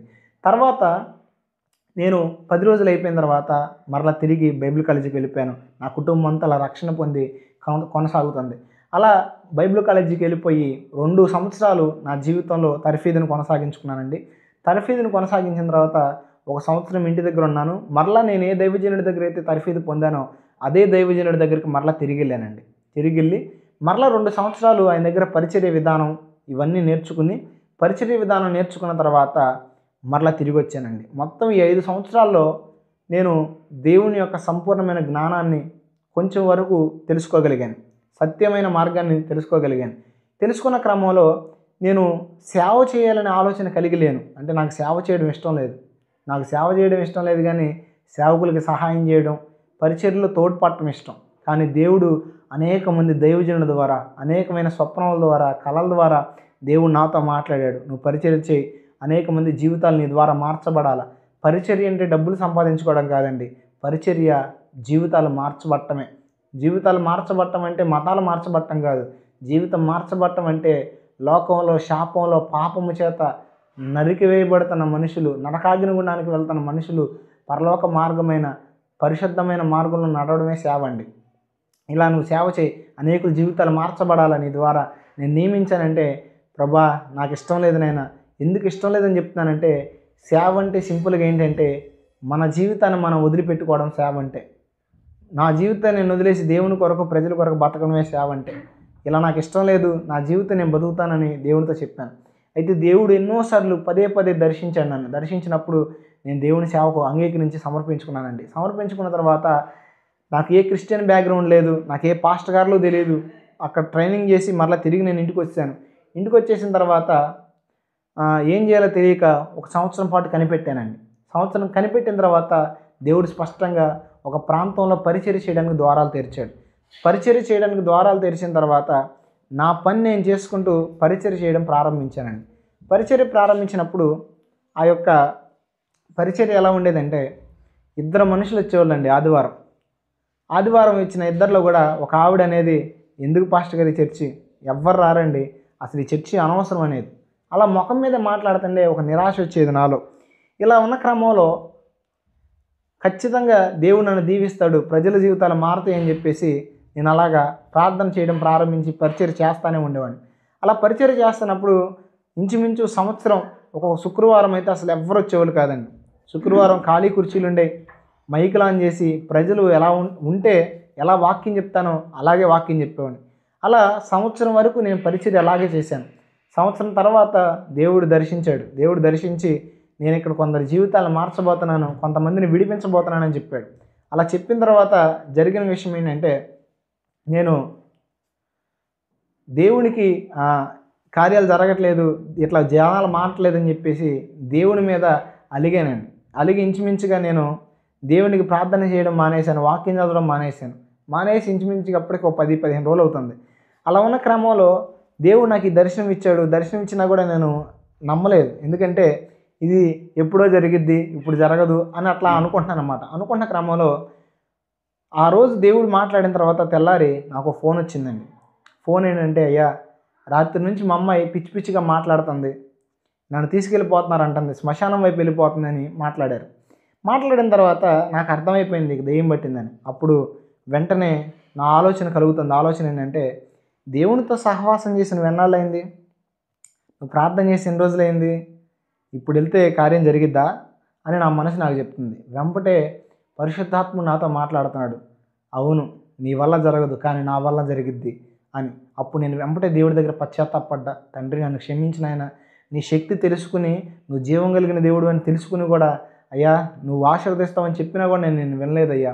జీవితాలు మార్చబడకపోవడాన్ని బట్టి, ప్రజల జీవితాలు ఇలా ఉండడాన్ని బట్టి నేను కొంచెం మనస్తాపానికి చెందాను ప్రభా అని చెప్పేసి దేవుని దగ్గర వెంటనే పశ్చాత్తాపడ్డానండి. జరిగిన అద్భుతం ఏంటంటే, ఎప్పుడైతే నేను ఆ గృహంలోకి వెళ్ళానో ఆ గృహంలో ఆమెలో ఉన్న దెయ్యం మాట్లాడటం ప్రారంభించింది. అయ్యా నువ్వు ఇంట్లోకి రావద్దు, దెయ్యం మాట్లాడుతుంది, నువ్వు ఇంట్లోకి వస్తే ఇల్లంతా మండిపోతుంది, నువ్వు ఇంట్లోకి వస్తే నేను ఉండలేకపోతున్నాను అని చెప్పేసి కేకలు పెట్టుకుంటే దెయ్యం బయటకు వచ్చిందండి. బయటకు వచ్చి అలా మాట్లాడుతుంటే అప్పుడు నేను దెయ్యంతో చెప్పాను, ఇదిగో మేము ప్రతిష్ఠితమైన జనం, దేవుని సొత్తైన ప్రజలం, మా మధ్యన ఉండడానికి వీల్లేదు, యేసుక్రీస్తు నామంలో ఆమెను విడిచిపెట్టి పో అంటే, అప్పుడు ఎప్పుడైతే నేను ఈ మాట చెప్పానో ఆవిడ 2 చేతులు జోడించి ఇంకెప్పుడు గృహంలోకి రానని చెప్పేసి ఆమెను విడిచిపెట్టి వెళ్ళిపోయిందండి. అంతకుముందు ఆవిడకి తరచుగా బలహీనతలు వచ్చాయి, అనారోగ్యం ఎప్పుడు. కొంతమందికి శారీరక సంబంధమైన అనారోగ్యం ఉంటుంది, కానీ కొంతమందికి ఈ దురాత్మ వల్ల, చేతబళ్ళ వల్ల అనారోగ్యం వస్తుందండి. ఎందుకు చెప్తున్నానంటే, చాలామందికి హాస్పిటల్కి వెళ్తే రోగాలు తగ్గుతాయి, చాలామందికి తగ్గవు. ఇంకో విషయం ఏంటంటే, టెస్టులు చేసినప్పుడు కొంతమందికి తెలుస్తాయి ఏం వ్యాధి ఉంది, ఏం రోగం ఉందని. కానీ కొంతమందికి ఎలా ఉంటుందంటే, టెస్టులు చేస్తారు కానీ ఏమిది ఉండవు, కానీ ఇక్కడ అనారోగ్యం ఉంటుంది. దాన్ని ఏమంటారంటే ఆత్మ సంబంధమైన దురాత్మల చేత వచ్చిన ప్రభావం వల్ల కలిగిద్ది అనమాట. ఇలాంటివన్నీ అయితే కొన్ని చేతబళ్ళ వల్ల జరుగుతాయి, కొన్ని దెయ్యాల వల్ల జరుగుతూ ఉంటాయి. ఎప్పుడైతే ఆమెను విడిచిపోయింది ఆ దురాత్మ, దేవుని కృప ఏంటంటే ఆవిడ సంపూర్ణమైన స్వస్థత పొందిందండి. ఆ కుటుంబం రక్షించబడింది. ఆ కుటుంబం రక్షించబడి మందిరం రావడం ప్రారంభించారు. ఈ విధంగా దేవుడు నాకు తెలియకుండా నా ద్వారా చేసిన కార్యాలు ఏంటంటే, నేను ప్రతి శుక్రవారం చెప్తున్న వాక్యము అనేకుల జీవితాలను మార్చిందండి. పైన నాకు తెలియదు, నేను అంతగా గమనించలేదు, పైన బాకాలు ఉన్నాయి, అంటే పైన గొట్టాలు ఉన్నాయి చర్చి పైన. ఆ గొట్టాల నుంచి వెళ్ళే వాక్యము ప్రజల జీవితాలను మార్చిందండి. నాకు ఆ విషయం తెలియదు. ఈ సంవత్సరం తర్వాత దేవుడిని నేను చేస్తున్న పరిచర్యకు ప్రతిఫలం ఇవ్వడానికి ప్రారంభించాడు. ఖచ్చితంగా ఈ వీడియో చూస్తున్న ఎవరైనా సరే, ప్రభువునందు మీ ప్రయాస వ్యర్థం కాదని ప్రభు మనతో చెప్తున్న మాట నిష్ప్రయోజనం కాదు. మీరు సేవకులైనా, మీరు ఎవరైనా, మీరు చేస్తున్న ప్రతి దానికి ఖచ్చితంగా యథార్థంగా చేస్తే ఒకరోజు ప్రతిఫలం పొందుతారు. ఎప్పుడైతే నేను చూశానో ప్రజల జీవితాలు మార్చబట్టడం ప్రారంభమైంది, దేవుడు బలమైన కార్యాలు చేయడం ప్రారంభించాడు. దేవుని మహాకృపను బట్టి ఎంతోమంది తాగుబోతులు, వ్యభిచారులు, దేవునికి వ్యతిరేకంగా ఉన్న వారి జీవితాలు మార్చబడినాయి. దేవుని మహాకృప ఏంటంటే, దేవుడు అక్కడ బలమైన శక్తితో ఆయన కార్యాలు చేయడం ప్రారంభించారు. ఎంతోమంది ఖచ్చితంగా దొంగ సాక్ష్యాలు చెప్తాను ఇట్లా నీ క్రైస్తవుల్ని దూషిస్తున్నారు. కానీ ఖచ్చితంగా మీలో ఎవరికైనా అనుమానం ఉంటే వస్తే నేను ఖచ్చితంగా సాక్ష్యంతో చూపించడానికి సిద్ధంగా ఉన్నాం. ఎందుకంటే ఖచ్చితంగా ప్రభు సజీవుడు, ఆయన కార్యాలు సజీవమైనవి. ఖచ్చితంగా ఆయన నేటికి కూడా దేవుని కార్యాలు చేయడానికి సిద్ధంగా ఉన్నాడు. అయితే కొంతమంది ఎన్నో మేళ్ళు దేవుని దగ్గర పొందుకున్నారు, ఎన్నో స్వస్థతలు పొందుకున్నారు. ఒక ఆయన అయితే డాక్టర్లు చచ్చిపోతారని చెప్పేసి పంపించేశారండి. పంపించేసిన తర్వాత ఎట్లాగో చచ్చిపోతారని చెప్పేసి ఇంటి బయట పడుకోబెట్టారు. కానీ అద్భుతమైన విషయం ఏంటంటే, ప్రార్థన వచ్చిన వెంపటే ఆయన దేవుని కృపలో బలమైన స్వస్థతను పొందుకున్నాడు. ఆ రాత్రి ఆయన విడుదల పొందాడు. నేటికి కూడా ఆయన సజీవంగానే ఉన్నాడు దేవునికి సాక్షిగా. అయితే ఇలా దేవుడు అనేక కార్యాలు చేసి అనేకుల జీవితాలను మార్చాడండి. అద్భుతాలు, స్వస్థతలు ఇవి పెద్ద విషయం కాదు. ఎందుకంటే మనం స్వస్థత పొందకపోయినా చచ్చిపోతాం, స్వస్థత పొందినా చచ్చిపోతాం. అన్నిటికంటే ప్రాముఖ్యం, అన్నిటికంటే గొప్ప అద్భుతం ఏంటంటే జీవితాలు మార్చబడటం. ప్రభు అనేకుల జీవితాలను మార్చాడు. ఈ వీడియో సాక్ష్యాన్ని వీక్షిస్తున్న మీ అందరికీ నేను చెప్పేది ఏంటంటే, మన జీవితంలో కులం, మతం, ధనము ఇవన్నీ శాశ్వతం కాదు. శాశ్వతమైంది ఖచ్చితంగా పరలోకం ఒకటే. ఖచ్చితంగా దాన్ని ఇవ్వగలిగిన వాడు ఎవరంటే ప్రభు అయిన యేసుక్రీస్తు వారు మాత్రమే. ఈ సత్యాన్ని నేను అన్వేషించాను, తెలుసుకున్నాను. ఖచ్చితంగా మీరు అన్వేషించండి, తెలుసుకోండి. ఎందుకంటే మనకున్న ఈ ఒక్క జీవితంలోనే మన సత్యాన్ని తెలుసుకోవాలి. సత్యాన్ని తెలుసుకోకుండా గనక మనం ఈ జీవితం ఏముందలే, ఎంజాయ్ చేయడానికి ఈ జీవితం, తిరగడానికి ఈ జీవితం, మాకున్న క్రమాలు మాకు చాలు అనుకుంటే ఖచ్చితంగా ఒక దినం వస్తుంది. ఆ దినము కటిక చీకటిలోనికి, నరకాగ్నిగుండంలోనికి మనం వెళ్ళే పరిస్థితులు వస్తాయి. మనిషి జీవితం మార్పు చెందేది బ్రతికుండంగానే. కాబట్టి ఈ జీవితంలో మనం సత్యాన్ని తెలుసుకుందాం, అన్వేషణ చేద్దాం. ఖచ్చితంగా ప్రభు మనకి మార్గదర్శకుడిగా ఉండి మన మనోనేత్ర వెలిగింపజేసి సత్యాన్ని బయలుపరచునుగాక. ఆమేన్. మీ అందరికీ వందనాలు.